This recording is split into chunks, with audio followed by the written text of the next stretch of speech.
앞에서 꿈에 대한 모든 것들을 얘기를 했는데요. 그것을 해서 형들은 요셉을 되게 싫어하게 되고요. 그 요셉이 되게 싫어한 것을 틈타서 나중에 형들의 안부를 물으러 왔을 때 요셉을 구덩이에 넣어버리고, 그리고 이걸 루벤이 이러면 안 된다고 얘기했는데 루벤이 없는 틈에 애굽의 상인들한테 팔아버려가지고 나중에 애굽의 경호대장 시위대장이 있던 보디발에게, 친위대장 보디발의 집에 팔려가게 됩니다. 팔려가서 뭘 하게 되냐면 그 집에서 종살이를 하게 되는데 너무너무 잘해가지고 보디발이 모든 걸 다 맡겨놓고 딱 하나만, 자기 먹는 거 이외에는 다 맡겨놓죠. 그런데 항상 잘 나가면 거기에 또 문제가 생기죠. 보디발의 아내가 유혹을 해서 성적인 유혹을 했는데 그것을 뿌리치고 도망갔다가 그것 때문에 감옥에 갇히게 됐고, 감옥에서도 또 열심히 하나님과 동행하면서 하니까 간수장이 요셉에게 모든 걸 다 맡겼던 그런 시간이 오게 됩니다. 그렇게 해서 지내는 가운데서 누구를 만나게 되냐면 바로왕의 술 맡은 관원과 떡 굽는 관원장을 만나게 되는데, 둘이 어느 날 꿈을 꾸고 나서 그 꿈을 해석해 달라고 얘기를 하니까 꿈이 이렇습니다 라고 얘기를 해서 술 맡은 관원장은 3일 안에 복직이 될 거고요, 떡 맡은 관원장은 목이 잘려가지고 시체를 새들이 파먹게 될 거예요 라고 얘기를 해주게 되고요, 술 맡은 관원장은 말 그대로 3일 안에 복직이 됐고 떡 맡은 관원장은 목이 잘려 죽게 됩니다. 재미난 것은 창세기 이 요셉 이야기의 중간에 유다와 다말의 이야기가 나오는데, 유다와 다말의 이야기를 내보내는 이유는 요셉 이후에 가나안으로 갈 때의 모든, 쉽게 말하면 영적인 주도권을 가진 사람이 누구냐라고 할 때 족보상으로는 메시아의 족보의 유다의 족보가 되기 때문에 그 일이 어떻게 해서 이루어지게 되는지를 설명하기 위해서 유다와 다말의 이야기가 나오죠. 유다와 다말에는 우리가 잘 아는 형이 죽으면 형수를 동생이 취하게 되는 형사취수의 이 제도로 해서 했는데, 그것을 둘이나 죽으니까 유다가 해주지 않아가지고 마지막 막내를 숨겨버리죠. 안 해줘버려서 유다가 그 부분에 대해서 자기는 수치스럽다고 생각하니까 시아버지 유다를 통해서 대를 잇는 그 일을 하게 되고, 거기서 징표를 받고, 그래가지고 아니 몸 팔고 이거 며느리가 이랬다고 해서 막 욕하다가 내가 그랬구나 라고 얘기해서 인정해주고 베레스와 세라로 아들을 삼고 그렇게 했다라는 얘기입니다. 자, 그게 중간에 나오고요. 이제 그렇게 꿈을 해석했던 그 요셉이 그 술 맡은 관원장이 몇 해가 지나가지고 왕이 꿈을 2개를 꾸는데 7소, 살찐 소, 그다음에 마른 소, 그다음에 또 마주 알곡이 나오고 또 쭉정이 같은 7배 이상 나오고 그 꿈을 해석을 해야 되는데 이 애굽에 있는 모든 현인들이나 박사들이 해석을 못하니까 그거 갖고 고민을 하죠. 그럴 때 술 맡은 관원장이 자기 꿈을 해석해줬던 요셉이라는 이스라엘 소년을 생각을 하고 그 사람을 데려오는데, 그때는 소년이 아니죠. 요셉이 처음 팔려올 때는 17살이었지만 바로왕 앞에 서서 이제 총리가 될 때는 30살이었던 거예요. 데려와서 얘기를 하니까 그 꿈에 대해서 7년의 풍년이 있고 7년의 흉년이 있을 텐데 이제 준비하셔야 됩니다. 그러니까 네가 제일 똑똑하니까 네가 그 일을 준비해라. 그래가지고 애굽의 총리가 되죠. 그래서 모든 것을 관할하는 총리가 됐다라는 얘기입니다. 애굽의 바로왕은 다른 건 다 건들지 않았어요. 너는 네 위에는 나밖에 없고 네 밑에 다 있을 거다. 그래서 애굽의 총리를 시켰기 때문에 그 총리로서 일곱 풍년의 곡식을 잘 비축하고 7 흉년을 대비합니다. 애굽에만 그러면 흉년이 있었던 게 아니라 흉년의 때에 가나안에도 흉년이 들어가지고 결국은 요셉의 형제들이 곡식을 구하러 야곱이 이렇게 굶어 죽을 수는 없지 않냐, 저기 애굽에는 아직도 곡식이 있다고 하니까 가서 좀 사와라 라고 보냈던 거죠. 그렇게 하면서 이제 요셉과 형들이 만나게 됩니다. 그게 23페이지에 나오는 그의 가족이 요셉을 높임, 창세기 42장부터 45장 얘기입니다. 함께 읽겠습니다. 제가 읽겠습니다. 요셉의 형들이 처음 요셉을 방문한 것은 가나안의 흉년 때문이었다. 그들을 애굽으로 가도록 만든 것은 심한 굶주림이었다. 먹고 살아야 되니까. 그렇게 먹을 양식을 찾아 애굽에 들어온 요셉의 형들은 요셉을 알아보지 못했으나 요셉은 그들을 알고 있었다. 당연히 못 알아보죠. 설마 우리가 팔아버린 그 종으로 팔아버린 개가 애굽의 총리가 되리라는 생각은 꿈에도 못했겠죠.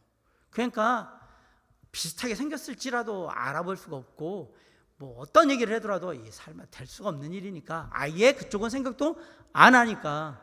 그런데 요셉은 금방 형들을 알아보죠. 예, 당연히 그럴 수밖에 없어요. 그들은 요셉을 17세에 팔았기 때문에 또 달라진 요셉을 알지 못했다. 그때 요셉은 30대 후반이었을 것이다. 요셉은 그의 형들을 정탐꾼으로 몰아 시몬을 볼모로 잡아놓고 막내 베냐민을 데리고 다시 애굽으로 올 것을 요구했다. 43, 44장에서 야곱은 또다시 사랑하는 베냐민이 자기를 떠나 애굽에 가는 것을 슬퍼했다. 사실 데려오라고 했는데 바로 데려오질 않죠. 곡식 먹다가 떨어지니까 다시 가서 구해오는데 이제는 베냐민 데려오라고 그랬으니까 가야 되는 상황이 됐던 거지 바로 베냐민을 데려가지는 않았습니다. 유다는 그의 아버지에게 베냐민은 돌아올 것이라고 안심을 시켰다. 그들이 집으로 되돌아왔을 때 그들은 매우 초라했다. 요셉의 부하들에게 쫓김을 당하기도 했다. 그들은 요셉의 은잔을 훔친 혐의를 받기도 했다. 은잔이 베냐민의 자리에서 발견됐기 때문이다. 그들은 다시 요셉에게 붙들려 왔고 유다는 그 일에 대해 결백함을 말했다. 그러나 요셉은 이런 사실을 이미 다 알고 있으며 감정을 못 이겨 나중에는 큰 소리로 울었다. 45장 1절에 보면 요셉이 시왕년들 앞에서 그 정을 억제하지 못하여 소리질러 모든 사람을 자기에게서 물러가라 하고 그 형제들에게 자기를 알리니 그때 그와 함께한 다른 사람이 없었더라. 요셉이 큰 소리로 오니 애굽 사람에게 들리며 바로의 궁중에 들리더라. 요셉은 형들에게 자신이 누구인지를 밝히고 하나님께서 이스라엘 민족의 구원이라는 분명한 목적에 따라 자신을 먼저 애굽에 보내셨음을 말한다. 45장 4절, 5절, 6절, 7절, 8절이 그예요. 요셉이 형들에게 이르되 내게로 가까이 오소서. 그들이 가까이 가니 이르되 나는 당신들의 아우 요셉이니 당신들이 애굽에 판 자라. 당신들이 나를 이곳에 팔았다고 해서 근심하지 마소서. 한탄하지 마소서. 하나님의 생명을 구원하시려고 나를 당신들보다 먼저 보내셨나이다. 이렇게 말은 해도 이 말을 듣는 형들은 얼마나 시겁했을까. 죽었구나 이제. 야 죽었다 이제. 걸린 거죠. 다 알고 있잖아요. 근심하지 말라고 한탄하지 말라고 얘기를 해도 한숨이 푹푹 나오면서 그냥 쿵탁쿵탁쿵탁 언제 끌려가가지고 목을 칠까 이 생각밖에 없을 거 아니에요. 아니야 말은 저렇게 해도 가만히 두지 않을 거야. 우리가 어떻게 했는데 네 죄를 네가 알렸다 이거잖아요. 이 땅에 2년 동안 흉년이 들었으나 아직 5년은 밭갈이도 못하고 추수도 못할지라. 잘 보세요. 요셉이 애굽의 총리가 됐죠. 30세에. 그리고 7년에 풍년이 있었죠. 그럼 37, 여기 지금 2년이니까 39대 만난 거예요. 39대 형제들을 만난 거예요. 그리고서 얘기를 해요. 아직 5년은 밭갈이도 못하고 추수도 못할지라. 앞으로 흉년이 5년은 더 남았대요. 사실 7년 동안 흉년 들으면 거의 다 죽습니다. 아무리 잘한다고 해도 이게 진짜 그 나라에서만 있는다 그러면 이거 거의 다 죽겠죠. 7년이면 어마어마한 흉년이에요. 제가 역사에서 공부할 때는 우리나라에 막 한 3년씩 이렇게 농사가 안 됐던 이 역사의 기록들을 보면 그러면 난리가 나죠. 3년 동안 안 되면 뭐 길거리 그냥 굶어 죽은 사람들이 막 이렇게 깔려 있는 정도인데 이게 7년이 이렇게 된다 그러면 거의 뭐 다 죽는다고 봐야 되는데 놀랍게도 애굽에는 식량이 있었던 겁니다. 하나님이 큰 구원으로 당신들의 생명을 보존하고 당신들의 후손을 세상에 두시려고 나를 당신들보다 먼저 보내셨나이다. 놀랍지 않습니까? 요셉이 뭐라 그러면 우리 이스라엘, 우리 민족을 보존하시기 위해서 저를 보내신 겁니다. 저를 미리 여기 보내셔서 준비하게 하신 겁니다. 사실 상상을 할 수 없는 일인 거예요. 요셉은 이걸 언제 알았을까요? 7 풍년 흉년 들었을 때 아마 형들이 올 거야 이거 알았을까요? 저는 아니라고 봐요. 형들을 만나면서 이게 하나님이 나를 여기다 보내신 이유구나 라고 생각했을 가능성이 아주 높아요. 그동안에는 궁금을 했겠죠. 아버지하고 형제들 잘 살고 있나라는 궁금했겠죠. 그리고 어느 면에서는 들을 수도 있었을 거예요. 왜냐하면 총리니까 혹시 그쪽에 가게 되면 야곱 그 가문이 어떻게 살고 있는지 그런 거 아마도 알았을 가능성은 되게 높겠지만 흉년이 들어서 자기를 찾아올 거라는 생각은 못했을 거예요. 왜냐하면 일상적으로 생각할 때 애굽으로 이스라엘 백성들이 애굽으로는 잘 안 갑니다. 애굽이 이방 땅이기도 하고, 우리가 알지만 애굽이라는 나라를 이스라엘 사람들이 이렇게 좋아하는 나라가 아니기 때문에 그쪽으로 가려고 하질 않아요. 그렇기 때문에 온다는 생각도 못 하고 있는데 왔던 거죠. 왔는데 이제 살아야 되는데, 가만히 생각해 보니까 하나님께서 아버지와 형제들을 지키라고 나를 미리 보내셨나 보다 라는 하나님의 큰 계획을 깨닫는 거지. 너는 종살이 하면서 너는 얼마 후에 하나님께서 너 이스라엘 백성들 구하기 위해서 이제 이렇게 해가지고 할 거야. 아니요, 전혀. 아마 저는 이것이 형들을 만나면서 생각나는 하나님께서 알려주신, 하나님은 이미 계획하고 계셨지만 요셉이 그것을 깨닫는 데는 얼마 되지 않았다라는 사실을 아마 생각해 볼 수 있어요. 그런데 이 얘기를 한다는 것은 요셉의 마음 가운데 거꾸로 얘기하면 당신들이 나를 보낸 게 아니라 하나님이 당신들을 통해 그냥 나를 여기다 놓기 위해서 그렇게 그냥 조금 힘든 과정을 겪게 하신 거예요. 이 얘기를 한 거지. 여기에는 너희들이 당신들이 그렇게 했기 때문에 내가 한번 그냥 크게 한번 하려고 지금 마음먹고 이런 얘기가 아니거든요. 요셉에게는 형들을 벌하고 싶은 마음이 하나도 없어요. 벌할 거라면 사실 진즉에 처음에 왔을 때부터 아주 그냥 손을 보죠. 안 하는 이유는 그게 아니란 얘기거든요. 그래서 그냥 그냥 다 알면서 이렇게 그냥 의도적으로 막 그렇게만 하지, 다 가족들이 오게 만들려고 하지 그걸 벌하려고 하지는 않았단 말이에요. 그런즉 나를 이리로 보낸 이는 당신들이 아니요 하나님이시라.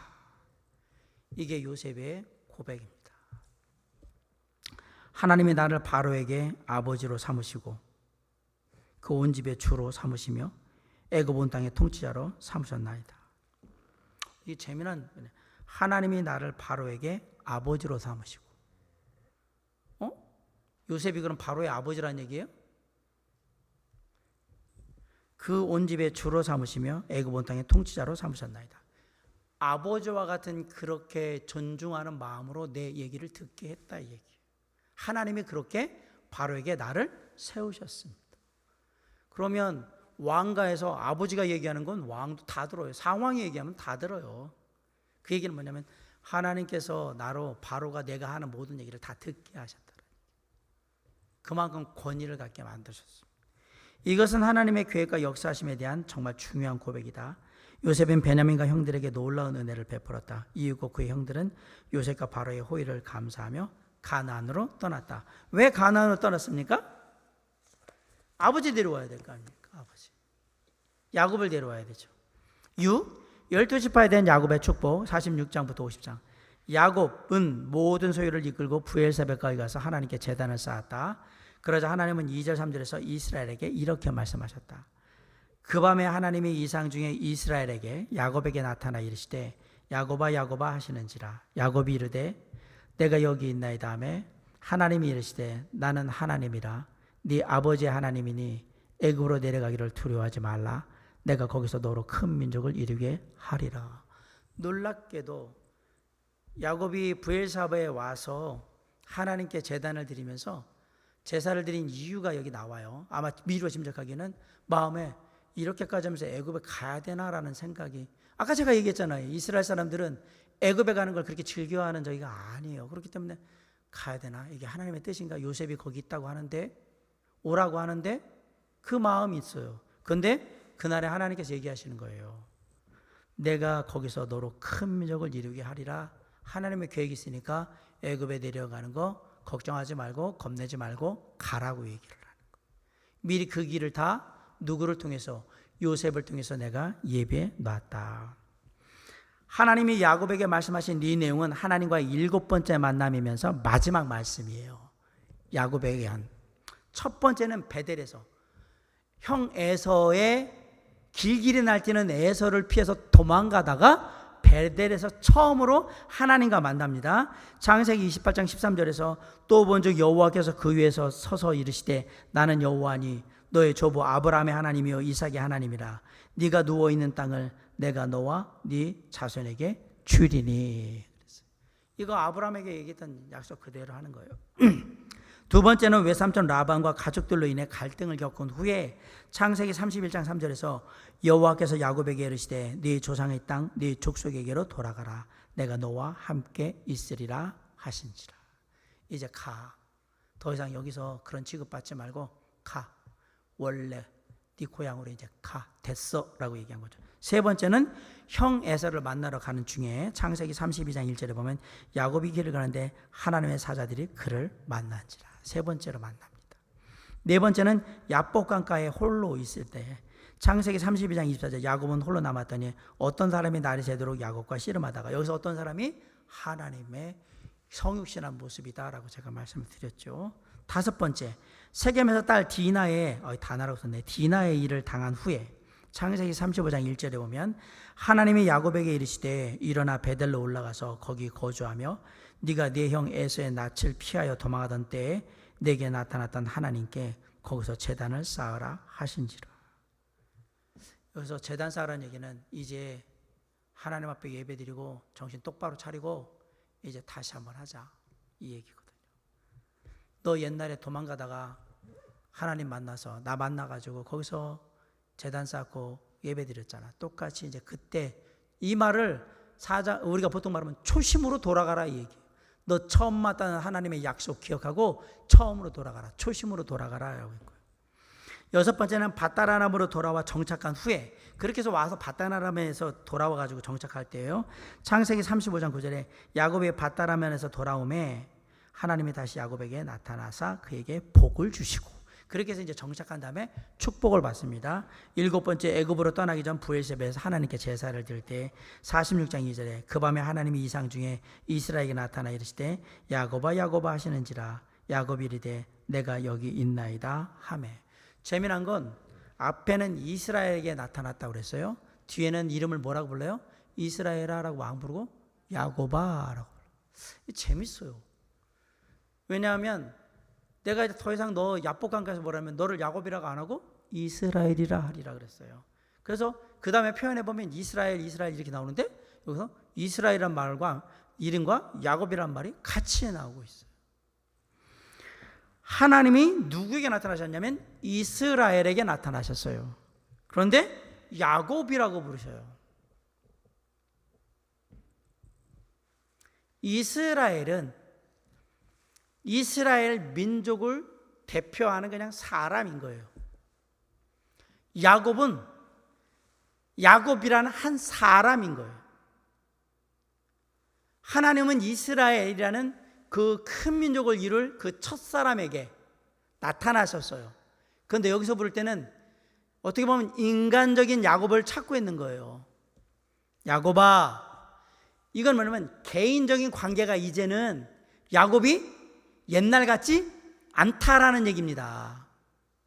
놀랍게도 내가 여기 있나이다. 제가 사무엘상 설교하고 있는데 꼭 사무엘 부르는 느낌이잖아요. 그죠? 야곱아 야곱아. 놀랍게도 하나님께서 이름을 2번 부르는 때가 많습니다. 아브라함아 아브라함아, 모세야 모세야, 야곱아 야곱아, 사울아 사울아, 거기다가 사무엘아 사무엘아. 왜 그렇게 보니까 이거는 진짜 인간적으로도 되게 애정 있는 관계라는 얘기거든요. 2번씩 부른다는 얘기는 성경에서 하나님이 부른 걸 까먹어가지고 다시 부른 게 아니라 이름을 누차 이렇게 반복해서 2번 부른다는 얘기는 내가 너를 그만큼 깊이 사랑하고 너를 생각한다라는 의미를 주는 거예요. 그렇게 부를 때는 이스라엘을 부른 게 아니라 너를 선택한 나, 야곱을 선택한 하나님. 그래서 야곱아 야곱아 이렇게 불렀던 겁니다. 이것은 하나님과 야곱 사이의 관계가 이전보다 훨씬 가까워졌으며 그런 관계 속에서 지금 야곱이 살고 있다는 걸 그 부르는 호칭 속에서 알게 해준 거예요. 근데 야곱이 내가 여기 있나이다, 제가 여기 있습니다 라고 그러죠. 하나님은 이스라엘에게 말씀하시기를 내가 너와 함께 애굽으로 내려가겠고 반드시 너를 인도하여 다시 올라올 거라고요. 내가 너 데리고 애굽으로 갈 거고 반드시 다시 올라올 거예요. 자, 묻습니다. 하나님이 야곱을 데리고 다시 가나안 땅으로 오셨습니까? 안 오셨습니까?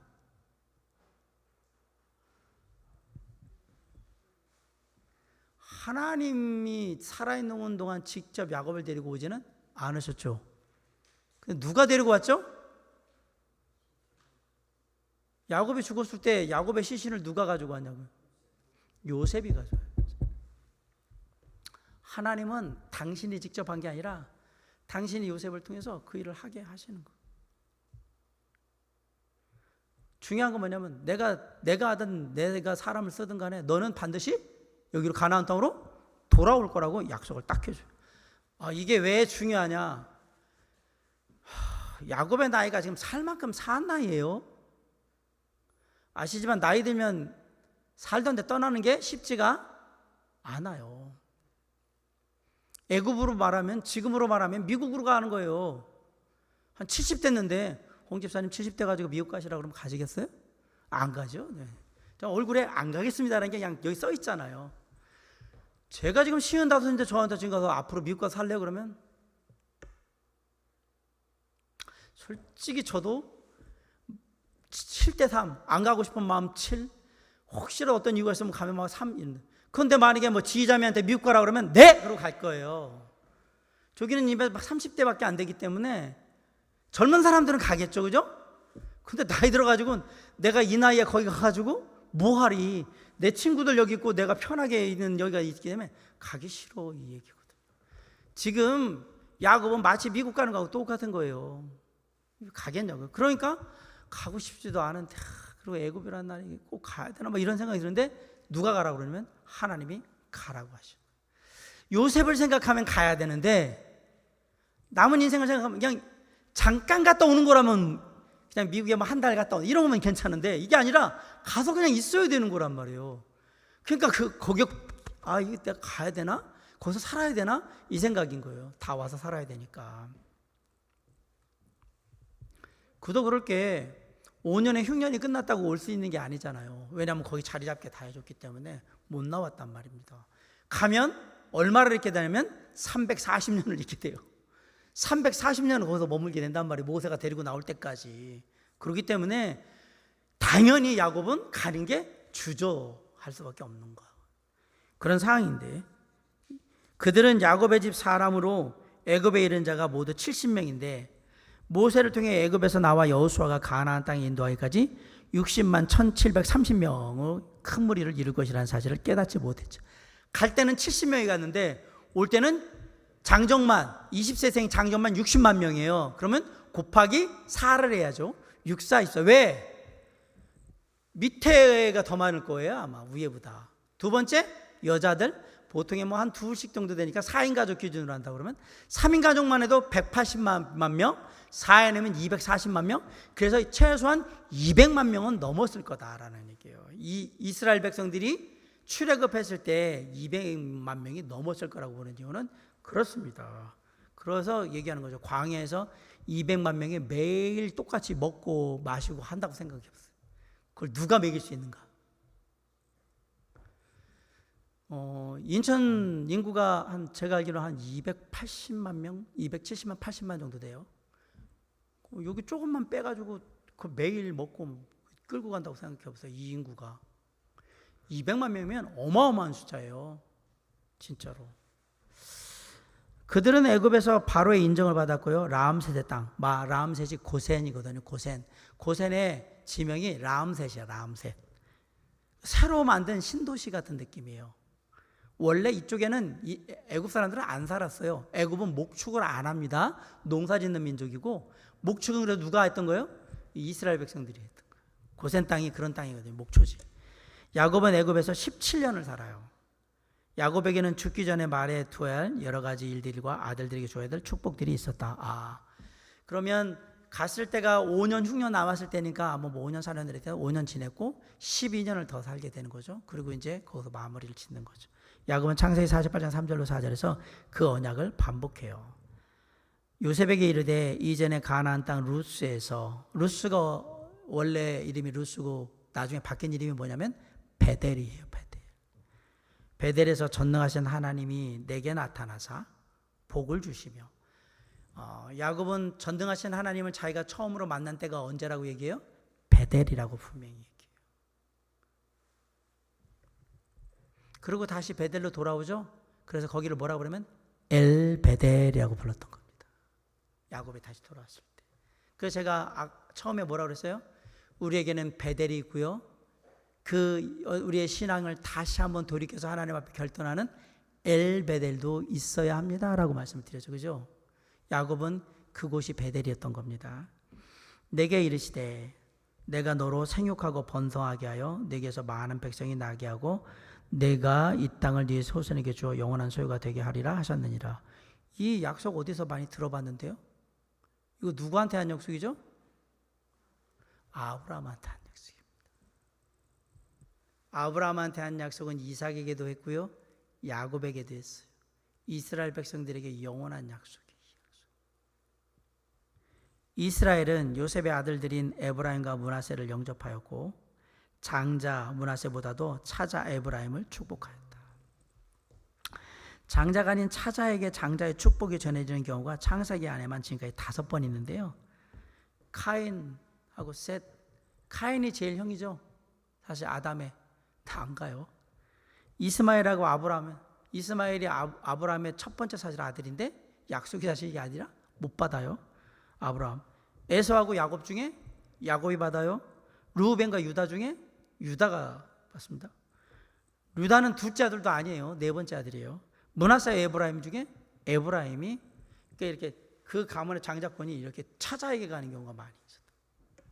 49장에서 야곱은 12아들들을 각각 축복하고 그들에 대하여 예언의 말씀을 전한다.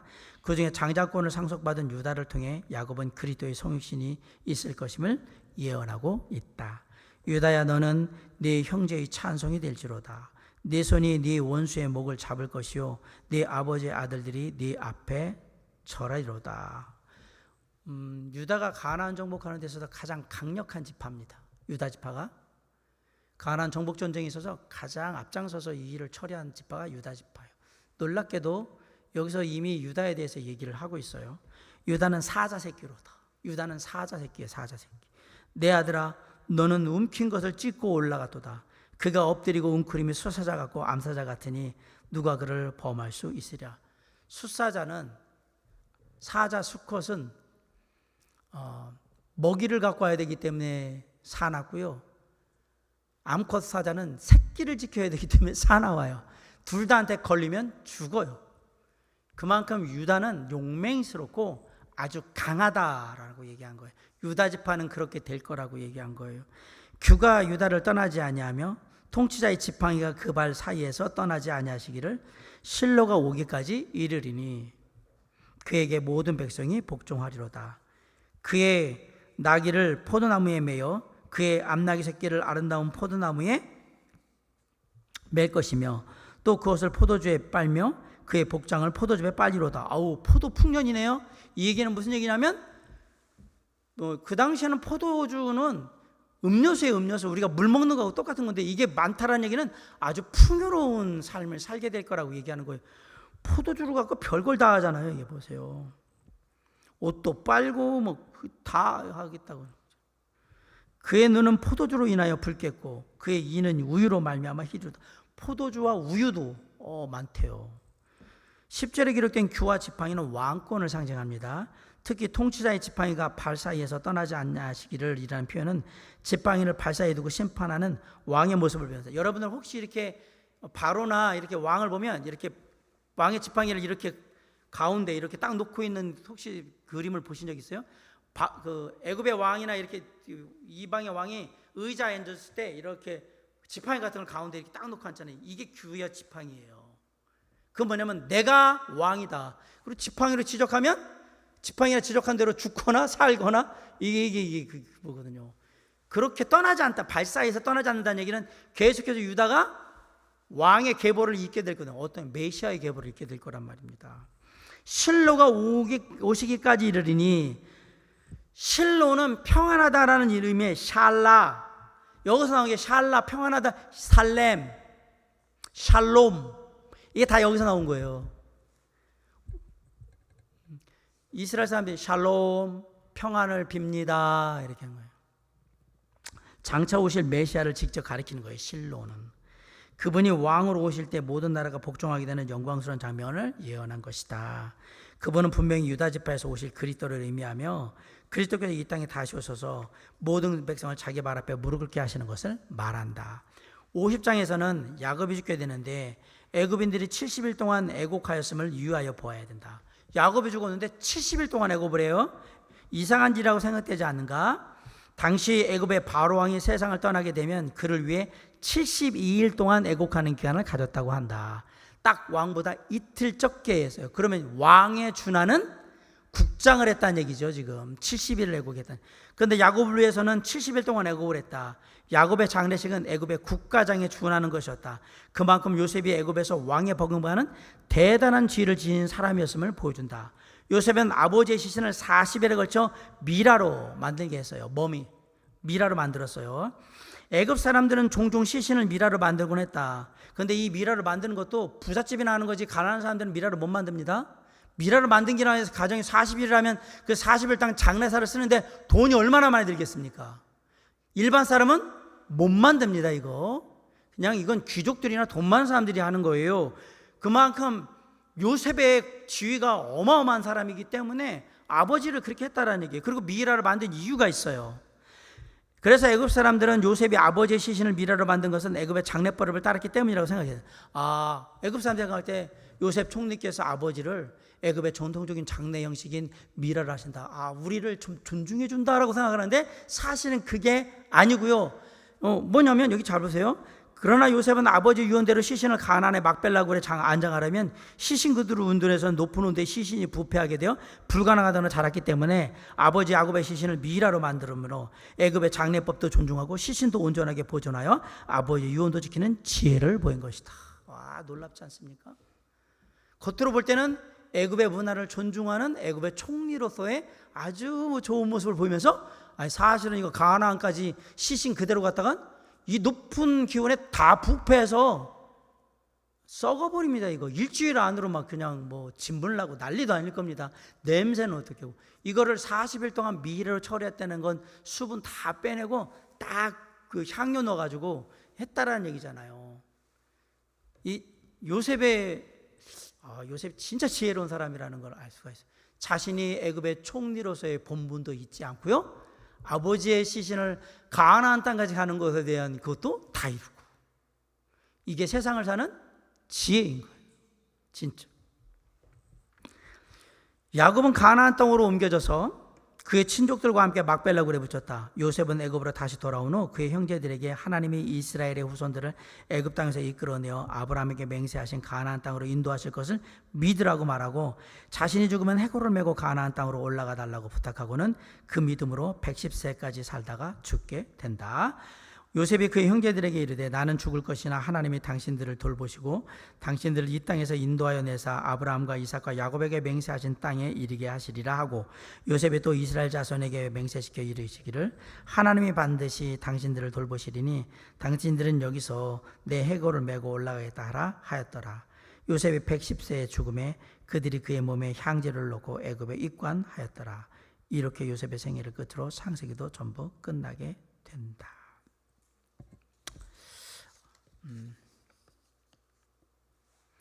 마지막 총교훈은 다음 주에 하기로 하고요.